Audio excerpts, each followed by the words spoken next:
In this episode of the Business of E-commerce, I talk with James Thomas about selling on Amazon. This is the Business of E-commerce, episode 69.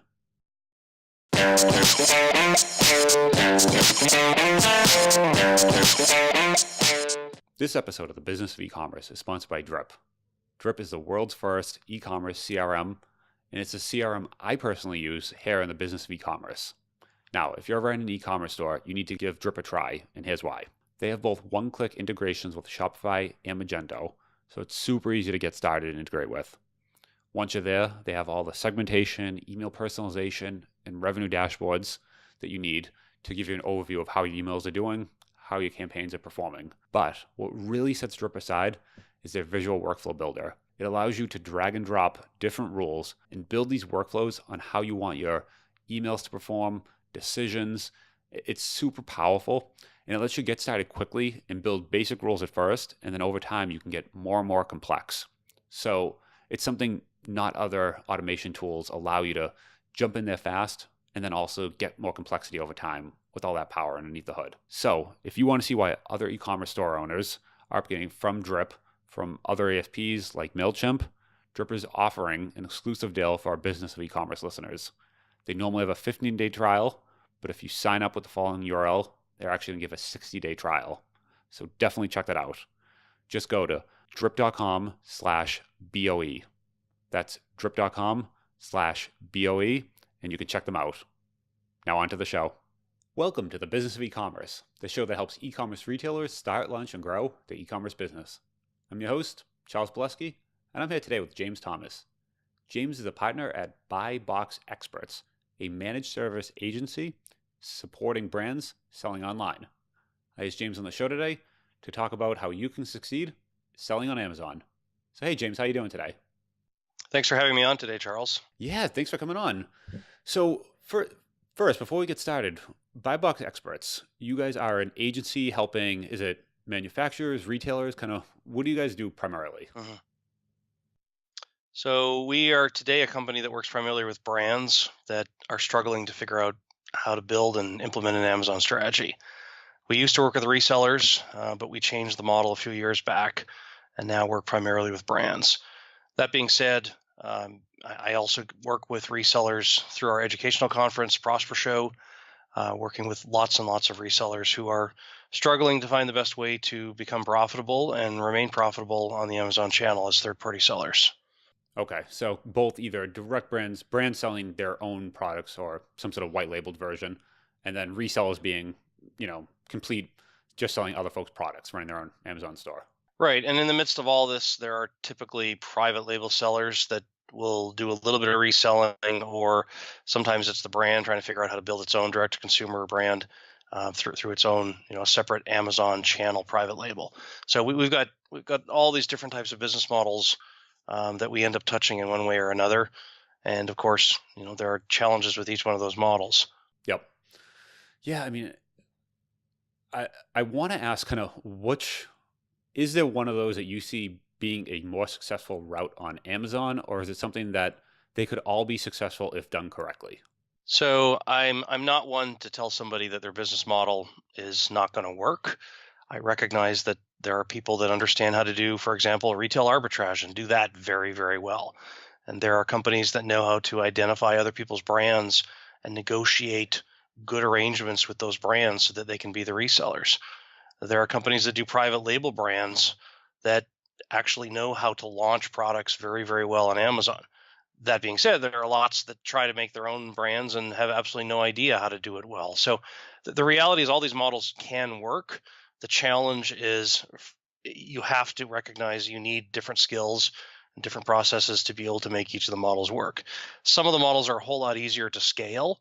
For example, if you build a private label brand and you understand how to do good research and you understand how to do product sourcing in a really good way, then your ability to take a product that's $0 and make it $1 million, $2 million, $5 million, and so on over time, there's a path to that. If you want to do, for example, retail arbitrage, goodness me, you pretty quickly run out of hours in the day to go find product. But I'm not going to tell you it's a bad model. It's just it's going to be more challenging to be able to scale. And so one of the things I like to think about, Charles, with companies that are on Amazon or thinking about getting on Amazon is asking the question, what do you want to ultimately do with this business? Are you trying to become the next $100 million seller? Are you trying to create a lifestyle business? Are you trying to create some side income? What are you trying to do? Because based on the answer to that question, it'll help define which of these business models ultimately make more sense for somebody to pursue. Gotcha. Yeah, it's funny. I've talked to some. I used to think retail arbitrage almost wasn't real. Like I kind of didn't like believe in it. Like it was a fictional thing for a long time. And I finally talked to some people who legitimate and really kind of had some numbers behind it. And I'm shocked it actually even works. Like I'm still baffled. I'm still baffled, and now I believe that it's real, and I'm just shocked that it is real. So that's one of those things. So let's say you're a brand and you want to start selling on Amazon.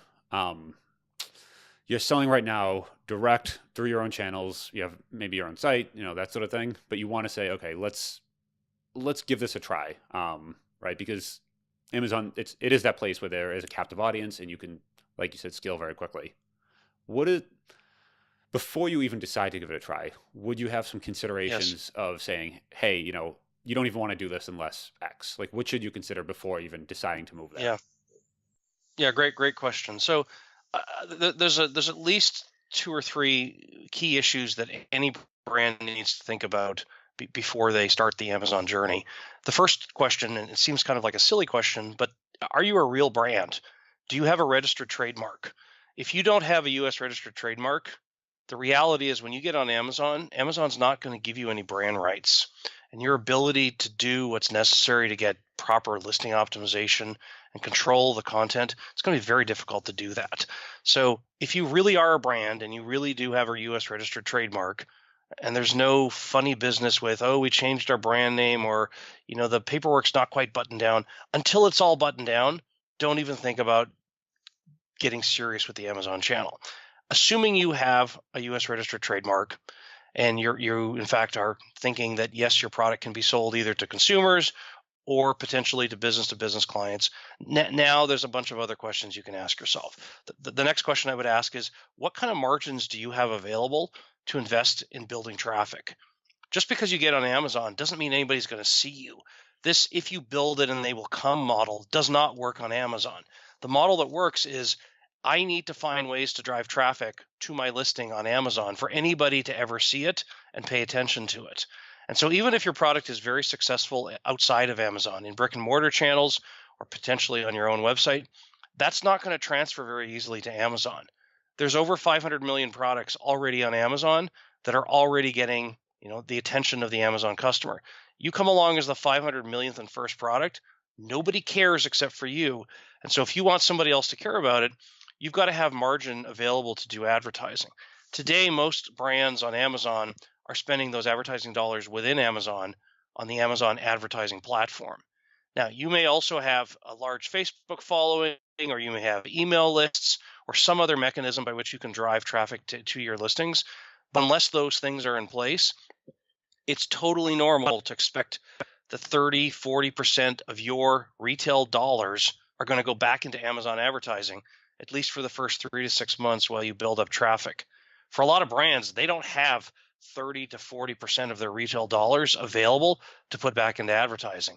And so that journey of let's get on Amazon, start selling and making a bunch of money, it can take a while to get to the point where you're actually making money. Yeah, you'll sell some units, but you're going to reinvest everything back into the business to keep building the business.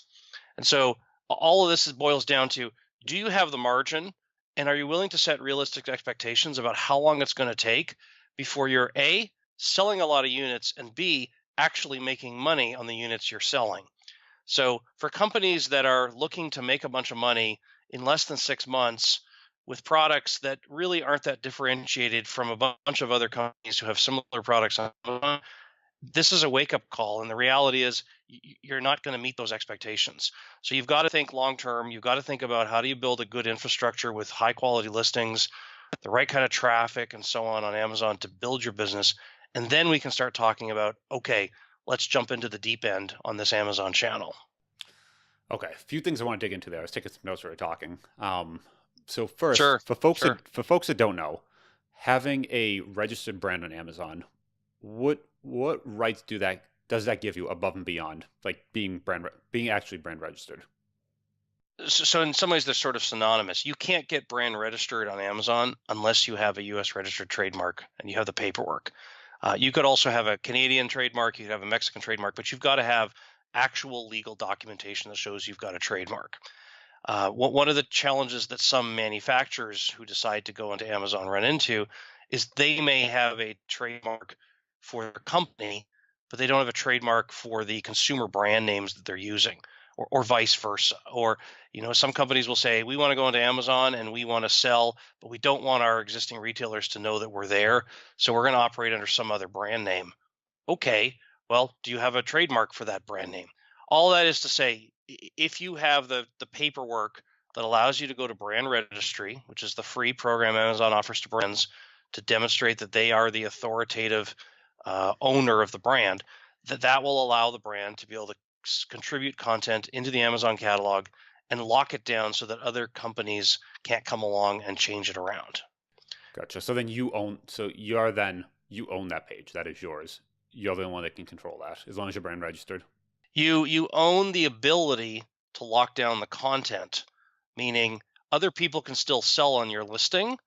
So if you were the brand and you decide to sell, and I happen to be able to have a way to get access to your product, I could still sell your product, Oh, but I okay. wouldn't be able to decide I can't decide what the title, the bullet points, the product description, I can't decide what that looks like if you're properly taking advantage of the brand registry access that you've been given as a US registered trademark brand. Oh, so others can still, so even if you're brand registered, Oh others can yes. still, okay. So Oh I yes. I thought is there something else you can do to, this is going down, this is just my own question now, but is there something you can do to actually protect your listing so that you're the only one that can sell on that listing? Is that another level or is that just not something you can do?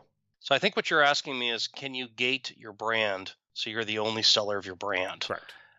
While the press has talked about a couple of cases where a form of brand gating has been applied by Amazon, for all intents and purposes, the 99.99% of the rest of us, we can't get our brands gated.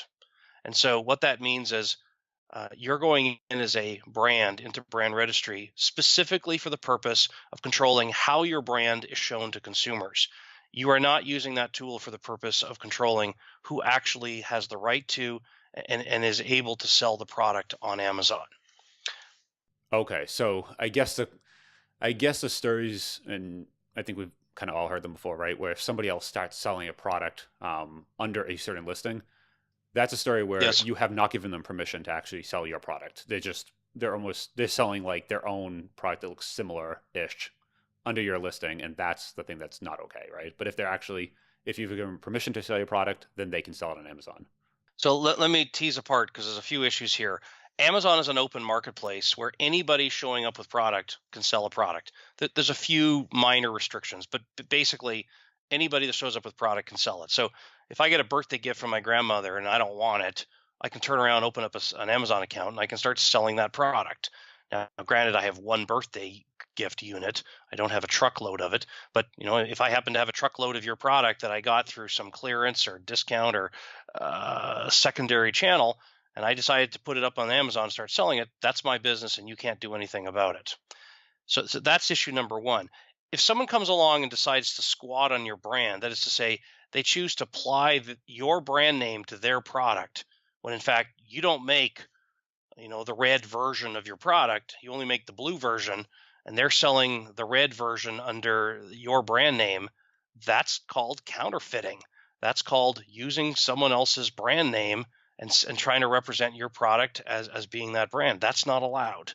And so you as the brand owner, having gone down the brand registry path, one of the things you can do through the brand registry platform is, if you experience or you see other people using your brand name in ways that violate the trademark, such as selling counterfeit or trying to misrepresent your brand, those are things that you can go back to Amazon to get very quickly policed. But the process of saying, hey, you're unauthorized to sell my brand, I don't want you selling on Amazon, that's not something that Amazon's going to get involved with. In fact, Amazon will send you a standard response that says, your distribution arrangements are your problem. They're not our problem. So if you have an issue with, James selling your product, then you need to coordinate with James to figure out how to get James to stop selling that product. And by the way, in the United States, there's a whole bunch of case law that says it's called first sale doctrine case law, where I have the right to resell your product even if you don't want me to. And so even though you don't like that I'm selling your product and probably selling your product at a price lower than what you want me to be selling it, there's nothing you can do about it in the standard arrangement that most brands have with retailers and distributors. Okay, I see. So it's the counterfeiting that's the the thing you can stop. But if they're just like you said, if I go to the supermarket and buy some Cheerios, I can sell them on Amazon. I'm not, they can't stop me, and I can sell them at $1 a box at a loss. But that's my right. Yeah, and what's really really infuriating for a lot of brands is not just are there unauthorized sellers selling their product, but a lot of those sellers do not have rational pricing. They haven't worked out the unit economics of their product, and they're actually selling at a loss, leaving the brand scratching its head saying, how is this possible? Not only do they have my product and they're selling it, but they're not making any money. Why are they bothering to do this? Well, I hate to say it, but not everybody is logical, and not everybody's worked through the actual numbers to figure out where the money's made. I've worked with far too many sellers who take the approach, I have 100 products in my catalog. I'm going to throw all 100 of them onto Amazon. I'm going to see what happens after selling all 100 of them. Oh, look, at the end of the month, I made some money. The question the path that I would prefer to take is what is the unit economics of every single one of those SKUs you're selling? If you're losing money selling some of those SKUs, why are you selling them? If you didn't sell them, you'd end up making more money. Well, it turns out a lot of companies, not just small sellers, but even really big sellers, don't do the proper analysis to figure out what are all the fees you pay Amazon, what are all your return related costs, what are all your shipping costs, and so on and so forth. And if they net it all out, they discover, oops, I sold this product at a loss. And in fact, the only one that made money here was Amazon. Amazon's not going to tell you, hey, man, thanks for the money, but you didn't make any. That's not the model. Yeah, because those fees too, a lot of it, a few things ahead of time, right? Like what commissions they're going to take, like selling in Hmm. that particular Yep. section, that sort of thing. But the Yep. end of the day, the actual invoicing, you don't know until well after the sale is made. So you need to basically try it, and then, like you said, kind of look and piece back all net out everything, and then really look at the unit economics after everything's done, almost. Because or is there an easier way to kind of figure it out forward? Because it seems pretty difficult to do it. Hmm. So we need to split apart a couple different use cases. If you're wholesaling product to Amazon, so they are buying product wholesale from you, and then they're turning around and they are the seller of record. In that model, And you'll that's negotiate. Amazon Vendor Central, correct? Vendor Central Okay. / first party. Yep. Yep. So in that model, Amazon negotiates a rate with you, what they're going to pay for each SKU, and they also negotiate an allowance on that purchase. Meaning, I'm going to buy your product for $50. I'm going to resell it for 100, but I'm also going to charge you for shipping, for marketing, for returns, and so on and so forth. And that amount can be a little bit flexible depending on what experience Amazon actually has with this palette of product. And so for companies that sell first party, it's not until after they in fact reconcile all the numbers and get paid by Amazon that they figure out exactly how many dollars they got paid per unit. Okay, but you have an idea going into it, at least, though. You have a range, but you don't know the exact dollar value. Absolutely. Okay. Now, as a third party seller, you know what the commission rate is for the products being sold in the category that your products belong to. You know what the shipping costs are if you're using the Fulfillment by Amazon program.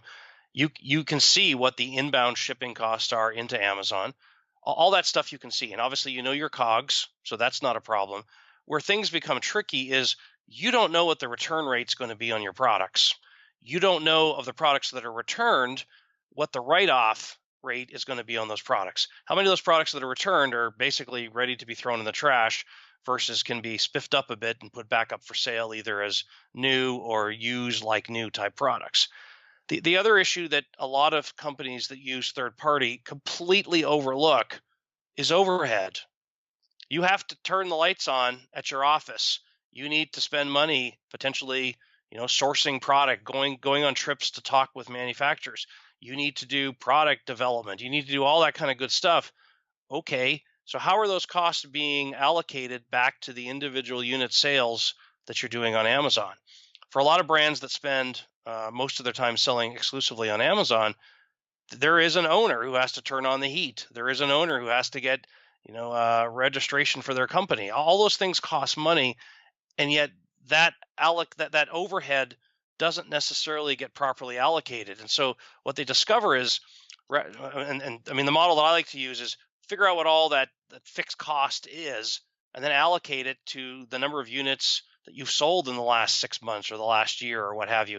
And then you'll say, oh gosh, look, I'm spending about $2 for every unit that I sell. There's about $2 of cost I need to allocate just to cover the fact that I exist as a business. If you don't include that $2, and again, this is just an example, $2 is just a number, but if I don't include that $2 into my overall cost structure, it may well be a case where there's not enough margin on some of my products to be able to cover its fair share of overhead. And so now we've got a situation where I have a bunch of products and not every one of them actually makes me money. So again, this exercise of how do you allocate all of your Amazon costs, all of your internal costs, all of your return related costs, you've got to factor all that into your business so that you can think through, does it make sense for me to sell every single one of these products? For a manufacturer that makes that shift to, hey, we want to sell our catalog on Amazon, the mindset is often, hey, let's take everything we have and throw it against the wall and see what sticks. Okay, well, the part about does it stick has to include careful unit economics analysis to make sure, are we actually making money on every one of these SKUs? Because even if something sticks and customers say, we love your product, Amazon customers are buying it in big numbers. Yeah, but if you're losing money because the return rates are high or the handling rates are high, or lo and behold, you didn't actually apply the right COGS data, why are you selling it? You would be better ahead if you didn't exist selling that product. So, it seems kind of obvious, and yet because companies are often focused on lots of other things, they don't take the time to break down the numbers as carefully as they need to within their Amazon business. Every single one of your SKUs needs its own P&L. Every single one of your SKUs has different competitive situation. It possibly has different levels of unauthorized seller activity, and certainly it has different return rates. You've got to track that information and update that information over time to know whether it's even going to be worthwhile to continue selling on Amazon. Yeah, I did this a while ago now, and I remember at the time, in probably young at the time, kind of threw some stuff up against the wall, saw what stuck. Yep. Yep. But the one actually that I figured out stuck, it was the most bizarre, like a small accessory, something you would have never thought, but for some reason it just did very well and it wasn't very competitive, and it just kept doubling down on that one thing, and sold a ton, and then just literally at some point, kind of the same thing, realized like I'm actually losing money on all these other listings, and this one is the thing floating this entire thing, and just kind of double down on that one. So it's until you really dig into the numbers, it's not obvious because, like you said, at the end of the day, you kind of see the bank count, and if it's going up, you think good. But what you don't see is it could go up more if you if you didn't have all the dogs in there, right? You kind of cut those out, cut your losses on those, and then double down on the winners. For brands that come onto Amazon who don't have a lot of traffic they can bring with them to Amazon, that is to say, they're having to build traffic by way of investing in organic search or paid advertising on Amazon, it's absolutely critical to understand the Amazon customer is not the same customer as the customers buying your products in other channels. Yeah. And so while something might be your hero product over here, putting on an Amazon, who knows, there might be 5 or 6 other companies selling basically the same types of products and have well established the market for those products. Don't assume that your entry is all of a sudden going to reflect in the same 20% market share that you've experienced everywhere else. And so for brands that get too emotionally connected to the products they sell, as well as for retailers that get too emotionally connected to the products they sell, it's a different marketplace on Amazon. You're basically starting from scratch, and you need to have a separate set of numbers and metrics and reports that you look at to give you insight into, should we keep doing this by SKU on the Amazon channel? What you just said there, actually, one of the points I want to dig into, if they can't bring traffic with them. So let's say you're selling your brand, you're selling your own individual site right now. Folks are coming there, you have an email list, Facebook, everything's kind of rocking there. Yep. You're So I guess first, this assumption. I'm assuming you're making less margin selling on the Amazon marketplace than you do selling direct. And if that's true, then why would you want to take your existing users and pump them into Amazon? You're basically taking users that Yep. you would be getting a better margin on and hand them off to a lower margin platform. So if you are in a situation where you believe you have fully capitalized on all available customers in the world, or at least in the US, that are interested in your product, then there's probably no reason for you to be on Amazon, except for the fact that congratulations, you have 20,000 customers on your own website. There are 200 million customers on Amazon that you could go after. So, yes, you may cannibalize a little bit of your business, but I can assure you the world is much, much bigger than the number of customers you happen to have on your own Shopify or BigCommerce site. And so going after all of those other customers that are on Amazon that may be looking for comparable product, that's what we call incremental market opportunity. Some of your customers who buy on your shopping cart on your own website today, some of them may say, you know what, we kind of prefer the Amazon experience. So future products, we're just going to buy those from Amazon instead of from your site. Okay, that's fine. But what about the 200 million minus 20,000 customers that are still on Amazon that might be looking for your product? And so if you can go after those people, that becomes potentially interesting. How about if your The other thing product's I so particular? How about if your product is so niche that maybe, Okay. so if it's super niche and you only really have those 20,000 people, then that would be the only case where this might not make sense, right? But if it's something, if there are more than, if there really are more folks in that in the US, then that's the opportunity, right? So I'm going to give you a ridiculous example. I'm going to sell you a pair of shoes, and they're both left foot shoes. And there's somebody that wants two left foot shoes. It's an amazing product for just that segment of customer.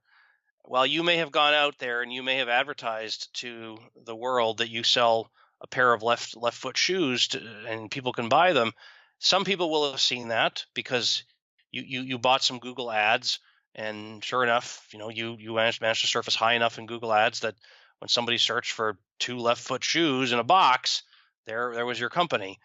The problem is, for almost every product, even the eccentric and esoteric products out there, all it takes is one single SKU on Amazon by some other competitor, and Amazon's now bidding on those same keywords. And so you're now competing against Amazon and the whatever the product listing is that Amazon has in its catalog. You're competing against Amazon for Google placement. The other thing to keep in mind here is, while Google Ads is one way to get some decent traffic, more than 55% of all product search in the United States online today starts on Amazon. So for that 45% that didn't start on Amazon, they may have seen your Google ad. But what about the 55% of people who never went to Google, who started on Amazon and looked for, two left foot shoes in a box? They didn't see your product. They may have not seen anybody else's product because nobody else sells that product. But if they found at least one other competitor's product in that esoteric category, your product was irrelevant to the consideration set, didn't exist in their mind, because they went to Amazon to see and discover what's out there. They didn't go to Google, they went to Amazon. So it's challenging for brands to say, yes, I may give up some margin on the incremental units I sell on Amazon, but the reality is there's more customers than you'll ever have on your website already on the Amazon channel. Hopefully, they're also enough of them are looking for the types of products you sell that you'll end up with a net incremental margin and net incremental sales coming out of the combined effort between your own website and Amazon. That's a great point. Is there a margin that's, I'm trying to phrase this the correct way. When you look at when you know your own margins, is there a certain range that would be too low below the acceptable range to say this isn't worth doing? Or is it something you could always optimize your way out of? Like when are you getting a little too close? Let's talk about the early stages of your products on Amazon, and let's talk about more mature stages when you're on Amazon. I mentioned earlier, your first 3 to 6 months you're on Amazon, you're going to be spending a lot of money just to drive traffic to your products on Amazon, typically done through Amazon advertising. And so let's just work through some numbers. Let's say your product retails for $100, your COGS is $32. By the time you pay Amazon selling fees, FBA fees, inbound shipping fees, I mean, let's say that's another 15 plus 5 plus 2, that's another $22 of cost on top of your 32 for COGS. You're going to spend probably another $30 on advertising, at least during those first 3 months. Well, I'm doing the math here. 32 plus 22 plus 30. We still haven't factored in returns and write-downs. I mean, it's getting pretty close here. Yeah. Now, granted, we're talking that 30% on advertising. We're talking about that over the first 3 to 6 months. That is hardly a long-term play. In fact, what we like to typically do is after a brand has built up some decent indexing of sales rank on Amazon, a brand will probably end up spending somewhere between 8 and 12% of retail dollars in reinvesting it back into advertising. So that's a long way down from 30. And that's ongoing, you think? Like they'll spend that indefinitely? That's ongoing, and it does two things. It makes sure that you continue to surface on paid placement on Amazon. So some of that stuff that's above the fold when consumers search for generic keywords. But the other thing to keep in mind with advertising and the investments you make there, Amazon rewards products that invest in advertising in the long run. And they reward them specifically by giving them higher and higher organic search results. And so what typically happens is if you put, let's say, 8 to 10% of your dollars into advertising each month on your particular SKUs, what you'll see is not only will your overall revenue grow over time, but the proportion of that revenue that comes from organic search sales versus pay-per-click sales, the organic portion will grow over time, which means you've used paid advertising to drive organic-driven sales. Yes, you've also used paid advertising to drive paid sales. The absolute dollar amounts grow, but the proportion of your total sales that come from paid should get smaller over time, because the organic portion gets bigger and bigger as Amazon rewards you for this ongoing investment of advertising. Never realized there was a system like that where they talk. Like I thought organic and paid were these two separate worlds, and they didn't know about each other. Oh, no, not at all. In fact, this raises a very interesting question for companies getting started with advertising on Amazon.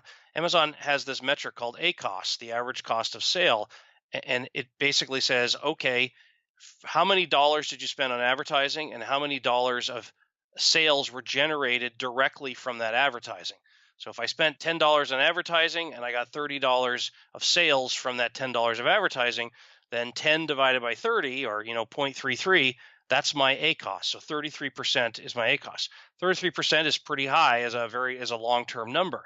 Well, ACoS, I would argue, is not the right metric to be using. And yet that's the metric Amazon puts in front of sellers all the time when they're trying to optimize their advertising. I would argue that in the long run, you need to look at what we call ROAS, so the return on advertising. And that basically says, let's look at the total dollars of advertising spent, and let's look at our total sales on Amazon, not just the pay-per-click driven sales, but also the organic driven sales. So if I spent $10 on advertising, got $30 of sales from that $10 of advertising, how many dollars did I also get from organic search, meaning sales that didn't come specifically through paid advertising? So if I got another $20 of advertising, another $20 of sales at the same time as the $30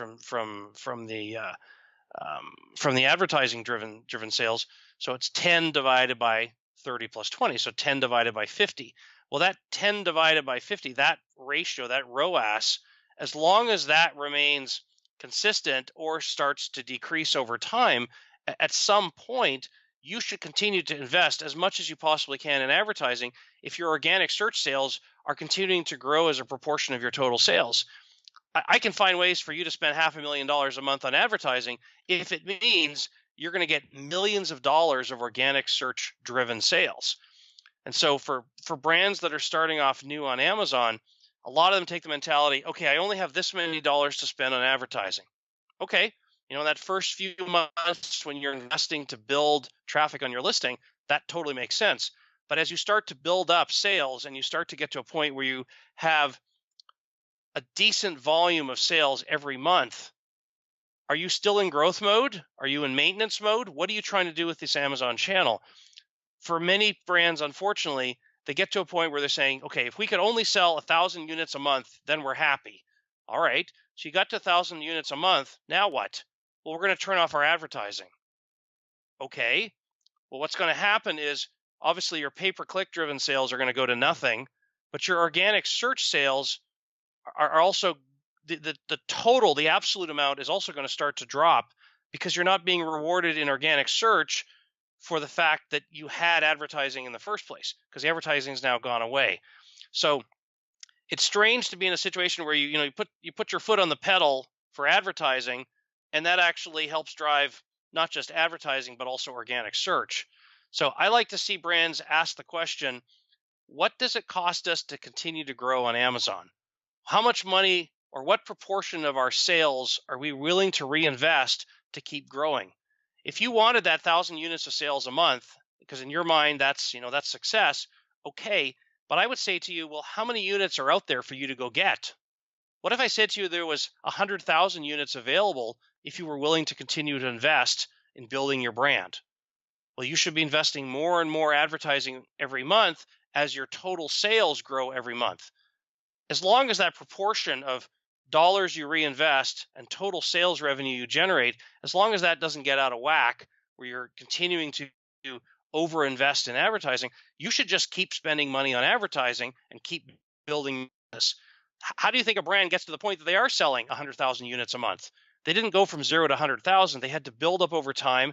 They did that because they continued to drive more and more traffic to the listings, and that got them in a place where the flywheel that was being driven by advertising helped both advertising-driven sales and their organic search ranking that made their product more visible to consumers who didn't look at the ads. Yeah, it's a good way of saying that. I feel like it's one of those things where initially you're kind of in search for that. What's that one thing that works? Like, where can we spend our dollars on something that's going to be profitable? But once you find that, just go. Like, just go until it's not profitable anymore, basically. You follow that path and don't try to deviate, don't try to pull back. Just as long as it's profitable, keep moving forward. And that's one of those tips that I think people try to, they find as soon as they find something, they try to find something better. And it's not, don't look somewhere else. Just go further down this path. And going down further down the path means continuing to invest, continuing to put your foot on the pedal. And it may mean that you're putting more and more of your advertising dollars into the one product winner you have. And that's okay. But every time you decide to launch a new product, remember that it needs its own flywheel, and you need to feed that flywheel. And at some point, some of those products you may say, you know what, they're a stinker. They're not going to work on Amazon. There isn't enough total demand on Amazon, or the competition is so vicious that I can't outspend the competitors to get share of voice. So I'm going to step away from that.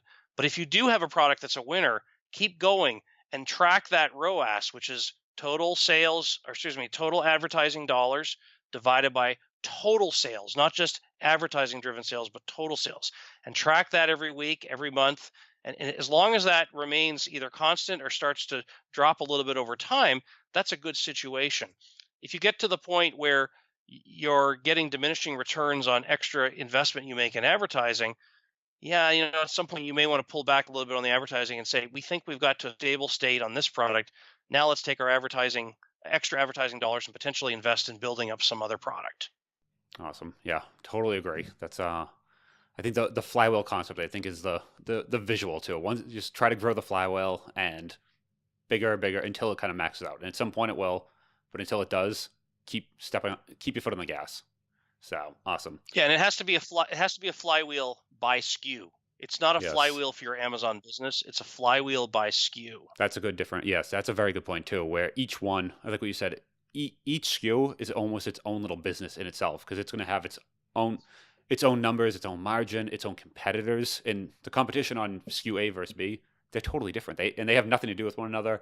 And just because you won in your BigCommerce or Shopify with SKU 1 doesn't mean there could be a much fiercer competitor on Amazon that you can't see, and you're not going to win there. So you need to go to something else, and that's going to be your winner there. So that's a great point. All right. Awesome. Yep. I feel like I could talk to you about this all day, but I know you have to. I know you have a hard stop coming up here. So if people kind of want to find more about you, kind of learn more about what you do, what can they do so? Go to buyboxexperts.com, which is our site for the brands we work with. And then for resellers, we run Prosper Show, which is prospershow.com, which is the largest continuing education conference for companies selling on Amazon today in the US. Either one of those, I get the messaging, and I'm certainly happy to answer questions. Awesome. I will link to all that in the show notes. Thank you very much for coming on today. It was great chatting with you. Thanks for having me, Charles.